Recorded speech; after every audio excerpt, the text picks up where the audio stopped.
When we imagine the Roman Empire, we immediately picture a vast territory stretching across 3 continents, from Britain to Egypt and from Spain to Mesopotamia. Today, we can easily outline its borders on a map, but what's truly remarkable is that the Romans themselves didn't have maps as we know them. So how did they imagine the size of their empire? How did they decide which direction to move in and which lands to conquer?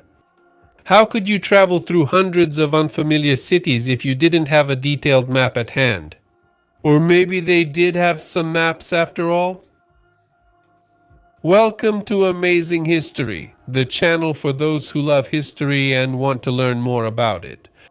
In this video, we'll find out what ancient Roman maps looked like, what tools the Romans used for navigation, and how they managed not to get lost in their vast empire. Subscribe, comment, and like. The more active you are, the more it helps the channel grow. And if you'd like to support us, we'd be very grateful for your sponsorship on YouTube. Now let's hit the roads of the Roman Empire.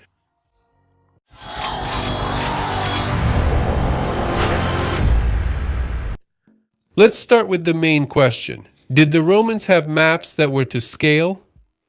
Today we're used to maps where distances reflect real proportions, which allows us not only to choose the shortest route, but also to estimate how much longer a detour will take. This is critically important information for planning journeys, military campaigns, and trade. If a map doesn't take scale into account, it's easy to make mistakes with distances. And if there's no map at all, you have to find your way. But here's a riddle. We don't have direct evidence that the Romans created scaled maps. That seems strange, since their infrastructure is impressive even today, from perfectly planned cities to an extensive road network. All of this makes you think. Did they really rule such a giant empire blindly? There are several interesting finds that could have been ancient maps. For example, a 3rd or 4th century mosaic from a luxurious villa in Amidara, present-day Tunisia, not far from Carthage. It depicts the Greek islands of the Aegean Sea, but upon closer inspection it becomes clear. The sizes and locations are far from reality. Moreover, some of the islands are not islands at all. For example, Knidos was a peninsula, and Daidalion and Paphos are cities on the same island, Cyprus. Researchers believe that the mosaic is more likely to illustrate the mythical journey of Venus than to serve as a real navigational map. Another curious example is the Notitia Dignitatum, a document from the 4th or 5th century containing a list of all the military units of the Roman Empire and their locations. In medieval copies of this text, there are images of provinces, for example, Britain and Palestine. But even if these images were inspired by ancient sources, they are not accurate. The fortresses and the distances between them are arranged more for beauty than for practical use. But there is a real mosaic map, created in the 6th century in a Byzantine church in the city of Madaba, which is in modern-day Jordan. It is known as the Madaba map and depicts the Holy Land with Jerusalem at its center. It features 157 cities and settlements, including Sidon, Tyre, and Deltonila. It would seem that this is an ancient map. But upon closer analysis, serious shortcomings become apparent. There are no roads. That means it would be extremely difficult to navigate using it. The scale varies from 1 to 600 to 1 to 15,000. This means that some cities appear 25 times closer to each other than others. Essentially, it's more of an illustrated guide to biblical places than a map suitable for travel. So, how did the Romans travel then? This question is especially important, as it was the Roman Empire that was the first in history to create the conditions for regular long-distance travel. In earlier times, Europeans were mostly peasants who rarely left their native places. The exception were merchants who moved from city to city, relying on directions from local residents. But as the empire expanded, the need for travel increased sharply. Soldiers, officials, architects, and merchants were constantly on the road, and it was no longer enough for them to rely on verbal directions. They needed a clear navigation system. So what did the Romans use instead of the maps we're familiar with? That's what we'll talk about next. Instead of the maps we're used to, the Romans used Itinerarii, lists of stopping points with the distances between them. These documents replaced maps, and even military routes were just lists of stations, not diagrams of the path. But in the Historia Augusta, we are told how Emperor Alexander Severus announced the route of his journey in advance. 2 months before departure, he issued an edict. On such and such a day, at such and such an hour, I will leave the city, and if the gods allow, I will stop at the first station.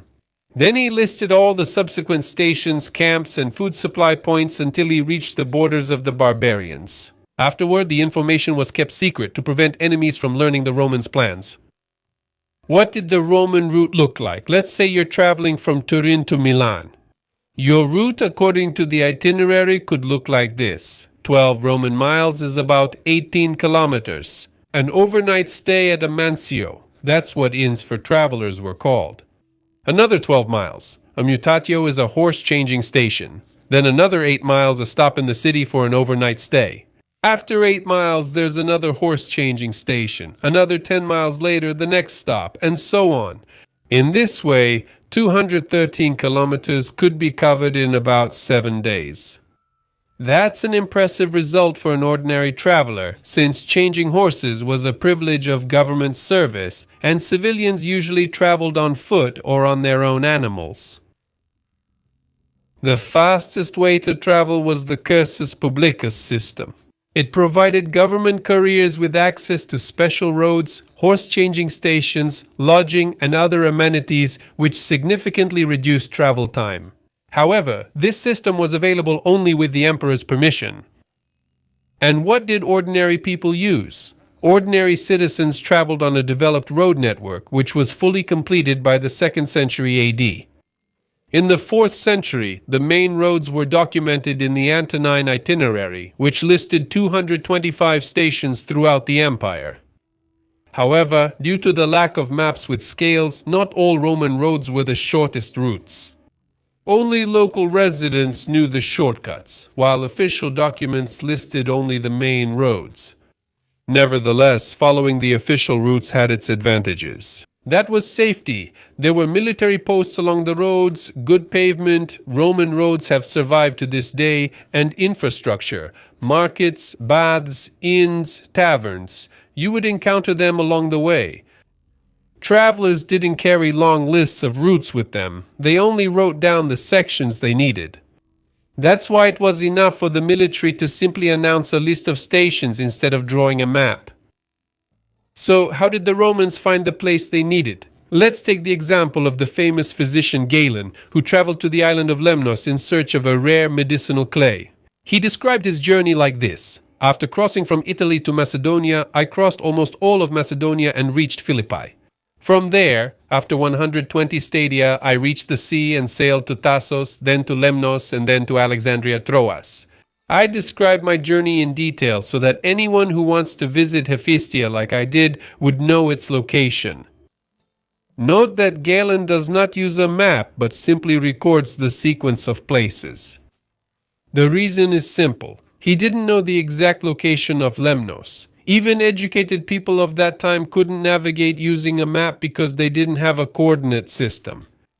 For example, the geographers Ptolemy, Strabo, and Pausanias described the world like this. This river flows from the Alps to the Mediterranean Sea. This mountain range stretches along the Black Sea coast. But they couldn't specify the exact distance or longitude and latitude.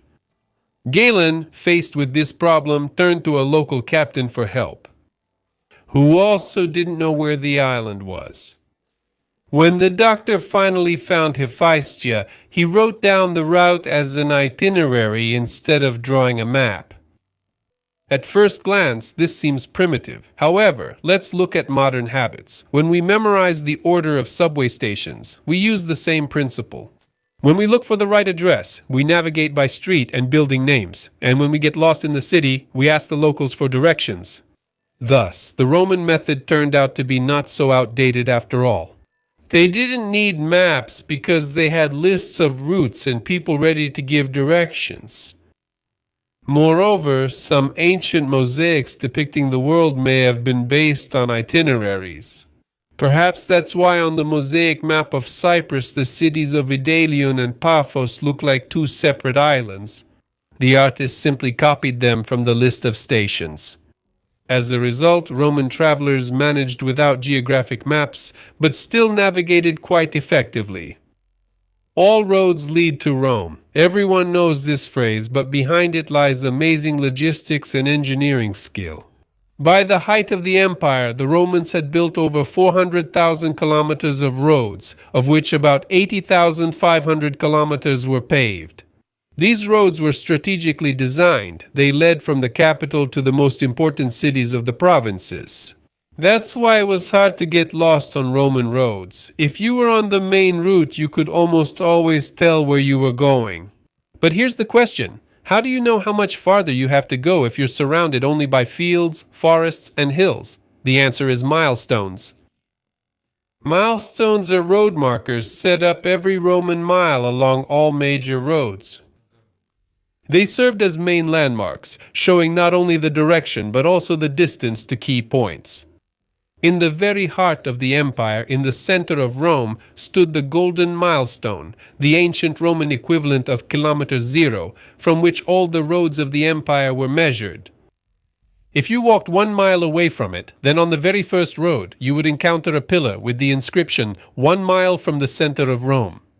If your destination was at the 100th milestone, then on the way back it was enough to simply count the pillars in reverse order from 100 to 0. This way, travelers always knew how far they had already gone and how much farther they still had to go. This method was as practical as possible. The only difficulty could arise at intersections, but in most Roman provinces there was only one main road, so crossings were not common. However, on long journeys there were many forks in the road.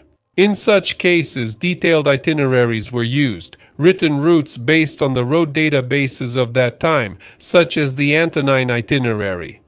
There were even illustrated itineraries, which, according to the Roman author Vegetius, were used by military commanders for planning military operations. The most far-sighted commanders had not only annotated, but also illustrated routes of the provinces where the crisis was taking place, so they could choose their path not only by reasoning, but also visually. This description refers to the Itinerarium Pictum route, which was not only recorded but also drawn. We have an example of such a document preserved thanks to the Middle Ages, the Tabula Pettingeriana, or the Pettinger Table. This 7-meter scroll shows the entire Roman Empire from Britain to India, including roads with distances, rivers and mountain ranges, cities and forts. For example, in the Tabula Pettingeriana, you can clearly see Italy, the famous boot, surrounded by Dalmatia, Sicily, and the coasts of North Africa. Technically, the Tabula Pettingeriana can be called an ancient map, but it's not a map in the usual sense. It's a topological diagram, similar to modern subway maps. Geographical accuracy was not a priority. What mattered was showing the route, not the actual scale. The main thing was readability.